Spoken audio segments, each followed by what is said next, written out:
Ichokwadi muri yeZimbabwe. Muri yeZimbabwe. Ndinoitwa Washington marimira poshongoreka ndi baba Isabel.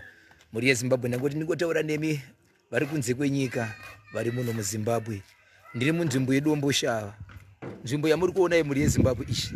Idombo shava ishi. Idombo shava yamuri kuona iyi. Zvandiri kutaura pamusoro penzvimbo yedombo shava iyi muri yeZimbabwe ndine dzandafambira, ndine dzandaenda kunonzwa.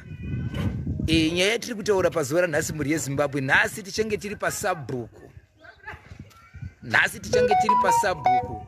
Nyaya yatiri kwasabhuku ndeyekuti pane mhuri yakashayikirwa nemwana. Mhuri yashayikirwa nemwana. Kune vakazouya vega vachitaura kuti tiri kukumbira kuti tikuzivisei kuti tisu takadya mwana. Ende tiri kukumbira kuti uchibuda uri semudzimbu, tiri kukumbira kuti muregerere homwe yangu. Nokuti payakashandiswa izvi yaitoshandiswa haitozvizivi.